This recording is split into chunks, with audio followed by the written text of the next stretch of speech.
സുഹൃത്തുക്കളെ, ഹോണർ 400 പ്രോയിൽ ഇപ്പോൾ ഞാനൊരു പൂച്ചൻ്റെ പിക്ചർ എടുത്താണ്. പൂച്ച ജസ്റ്റ് അവിടെ ഇരിക്കുന്നേ ഉള്ളൂ. ഞാൻ നോക്കുന്നത് പൂച്ചൻ്റെ പിക്ചർ എടുത്താണ്. വേറെയും പിക്ചർ എടുത്തിട്ടുണ്ട്. ഇതാ ഇതും പൂച്ചൻ്റെ പിക്ചർ എടുത്താണ്. 3 പിക്ചർ എടുത്തിട്ടുണ്ട്. ഓക്കെ, ഈ ഒരു പിക്ചർ എങ്ങനെയാണെന്ന് വീഡിയോ ആണെന്ന് നോക്കാം. ഇവിടെ ഫംഗ്ഷനിൽ പിക്ചർ ടു വീഡിയോ എന്നുള്ള ഫംഗ്ഷനിൽ പോവാം. ഓണാക്കിയിട്ട് പിക്ചർ സെലക്ട് ചെയ്യാം.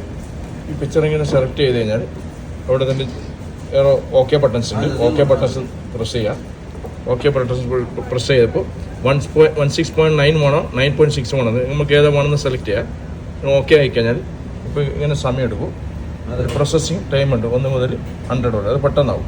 ഇപ്പോൾ 32 സെക്കൻഡായി ആയിട്ടുണ്ട്. വളരെ മനോഹരമായിട്ടുണ്ട്. നിങ്ങൾ നോക്കിയിട്ട് പൂച്ച അങ്ങോട്ടും ഇങ്ങോട്ടും ചലിക്കുന്നു. അതുപോലെ തന്നെ ഈ നടക്കുന്നതൊക്കെ ചെയ്യാൻ പറ്റും.